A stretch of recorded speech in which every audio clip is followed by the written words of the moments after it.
In the name of the Father, and the Son, and the Holy Spirit, one God, Amen. Many of the things that we do in our life, we do it for a reason. So you study too. What do you study? To succeed. You work to make money. You practice in sports to excel and maybe win or do well. You invest money in whatever is the type of investment to make more money. You save for a rainy day. But God is giving us today a very difficult concept that is blowing the mind. Hope for nothing in return. Do good and you hope for nothing in return. How many times you have seen people, we hosted this family 20 years back and they stayed in our home for a year and a half and we were supporting them and they left our house and they didn't even say thank you. Oh boy, I'm not helping anyone anymore. No one deserves. Hoping for nothing in return. Hoping for nothing in return. Our problem is in the expectation. I'm not saying do not study, I'm not saying do not work hard, and I'm not saying do not save or do not invest. This is not the message. The message that this is the rule of the world, but when God is looking to each one of us and He will say, you know what, let me weigh the heart of Abuna Bulus in the wilderness of Shihit, as we mentioned, why the name Shihit was given to this area. If you have been to Egypt, this is the area of Wadi Natrun. All the monasteries in that area is called the wilderness of Shihit in the history, and it's called Wadi Natrun now. When Saint Macarius was choosing to live there, an angel appeared to him, and Saint Macarius was stuck. He didn't know how he will name this area. What is the name? And he was asking even God to give him like a border. Okay, tell me exactly where to live. And the angel appeared to him, and he was carrying or weighing, having a scale, you know, the gold scale. And the angel pointed to the heart, and he mentioned that the heart will be in one scale, and the other one, whether this heart will be heavy, more than whatever is there, or the heart will be light in front of the eyes of God. And in that time, Saint Macarius named the way Mizan al-Qulub, or the wilderness of Shihit, which is the word that we just mentioned today, and every time we are remembering the stories of the monks in that area. So, and also Saint Macarius, just to continue this, Saint Macarius asked him, okay, give me a borderline, give me exactly where to live. And the angel appeared to him, no, God is telling you no. Because if He gave you a very clear border and you went to a different place, you will be breaking the commandment of God. So God is giving you the freedom to take over this area without borders. And if God sent the message to Saint Macarius that the wilderness of Shihit will be called, or it will be taken, will have this name, the wilderness of Shihit, or the scale of the hearts. This is the same situation of all our life. Our hearts will be in a scale in front of God. And you think that you are doing a lot of good stuff. You think that you have helped this family 20 years back to get them established, and they never give you a thank you. And you think that you have donated, and you think that you have served, and you think that you have done marvelous things in life. But does it reciprocate? Does this really what God sees it? How He is seeing it? This is very questionable. When people who are only doing the good things for the people who are good, okay, you are good to me, I will be good to you. You treat me well, I will treat you well. You are mean, I will not tell you about what I'm going to do. Because this is a different... If you love those who love you, Do you have credit in front of God? Does this add to the credit of your heart? No.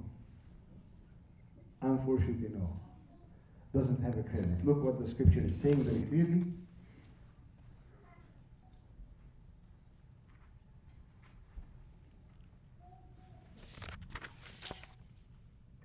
If you love those who love you, what credit is that for you? So this doesn't count.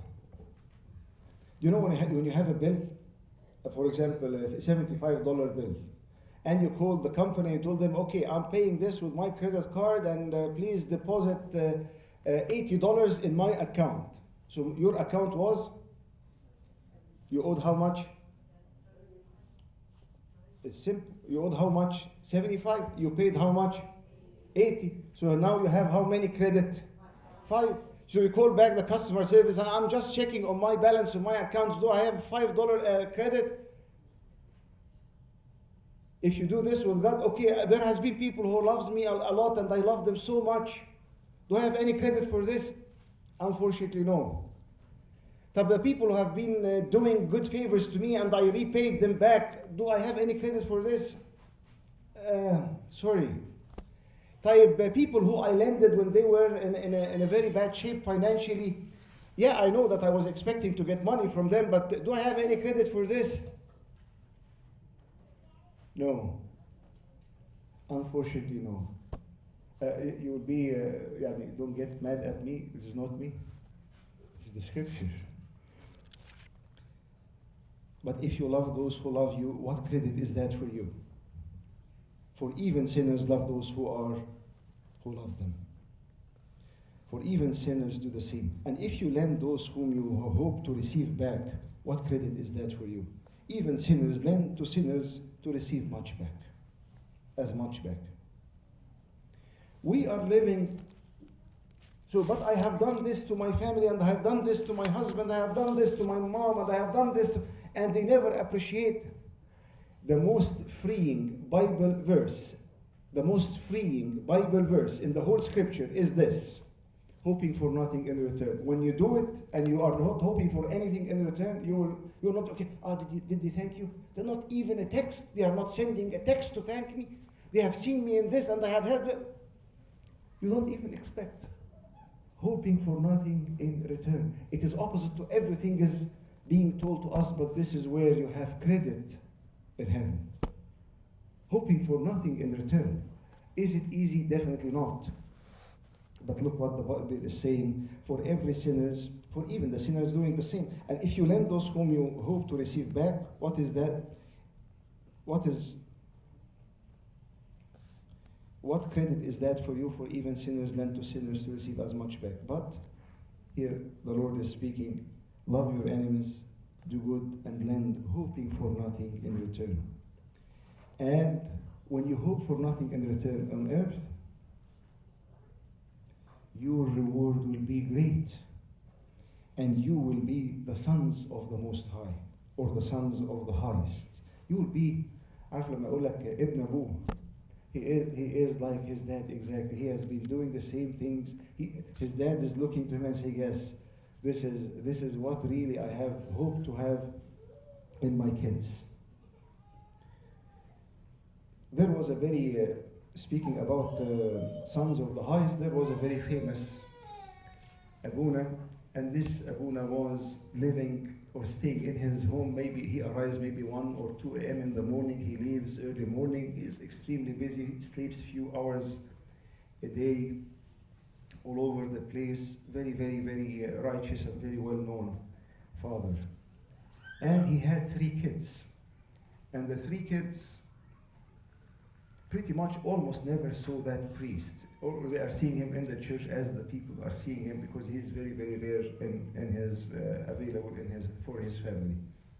The 3 kids turned out to be beautiful, righteous 3 young men. And everybody had a question: what's going on? How come that this Abuna never even saw his kids? Everyone knows this. This is a fact. So they kept pressuring that Abuna, and they kept telling him, we need really to know what happened, how this happened. After a long of pressure, he said, okay, I will tell you what I did. I return back at 1 or 2 a.m. I feel very guilty that I haven't seen my little kids. And I know, for example, that Johnny is struggling in self-control. So I kneel down beside the bed of Johnny and I keep praying and I ask God, please, I wish that I have time that you will put in him self-control, but I didn't have. That I will be able to teach him about self-control, but I didn't have the chance. Please, you can put in his heart self-control. And the other brother nearby in the other bed, he needs to be more kind. So he kneels down and he tells God, I wish that I have time, that I will teach him to be kind, but I didn't have. Please, you put in his heart kindness. And the third one, determination, because he was lazy and so forth. Every single night, this his parenting technique. And in the end, it worked. You think that doesn't work, but with God it works. If you love those who love you, there is no credit. If you do good to those who do good to you, there is no credit. If you lend to those who are in need, waiting for them to pay you back, unfortunately, there is no credit. But the most beautiful thing is the rest of the verse. So you will have a great reward, and you will be the sons of the highest. God will look at you from heaven and he will be saying, yes, this is my son, this is my daughter. They have done exactly as I do. How so? For he is kind, for God is kind to whom? For he is kind to whom? To the unthankful and the evil. Have you seen anyone who is really evil? And you know, oh, take care. This is an evil person. I mean, stay away from him or from her. Don't talk, no communication. Put clear boundaries. If you see him going this way, go the other way. If you see him, this is someone who is evil. But for God, who is having the same rank as the evil person? Did you get it or no? Because it says, for he is kind, God is kind to the unthankful and the evil. The unthankful and the evil. Both are in the eyes of God. Same rank. Oh boy. How many times I complained to that. And about dad and about the church and about mom and about the food and about the school. How many times there are people, the first thing they do in their day before even waking up, they start complaining. They end their day complaining. While during the day they are complaining. And we look, he's just complaining. But in the eyes of God, the unthankful is equal to this is scary for me. I don't count myself as evil. I hope so. But am I thankful in the eyes of God? This is questionable. So, hope for nothing. If you want to be free in your life, hope for nothing in return. Do good and hope for nothing. Love and hope for nothing in return. Help and wait for nothing in return. Be faithful in your work and wait for nothing in return. I will tell you a story that happened a while ago. There was a king, maybe you have heard this story before. There was a king who was very upset. He had a lot of stuff, but he was very upset. He was walking in his kingdom. He saw a small hut having people who are laughing and smiling and giggling and having fun, and he said, this must be a very happy family. So he went to his room. He was even more miserable. He said, look how much I have, and I am miserable. And this poor family, they are living that life full of happiness and joy. It is very frustrating. So his prime minister came to him and he told him, do with them the 99 rule. He was not a good person, but he told him, what do you mean by the 99 rule? He told him, okay, let me tell you. You bring a bag, you put 99 denaries in it, golden denaries, and write a note dear so and so, the owner of the hut, this is a gift from the king, 100 denaries. Are you there? So how much he wrote on the note? 100. How much he gave him? 99. And the poor man opened the gift and he was very happy. They started counting the money. It turned out to be 99. They kept searching, they kept blaming, they kept assuming that someone of the kids stole it. No, you stole it. No, you took it. No, you took it. Then fire started, and not literal fire within the home, and they started arguing and fighting, and they lost their peace, and they lost their love, and they lost their joy, because they were not thankful for the 99, and they were fighting for the one that is missing. How many times we do this every single day? May God give me and give each one of us this freeing Bible verse, hope for nothing in return.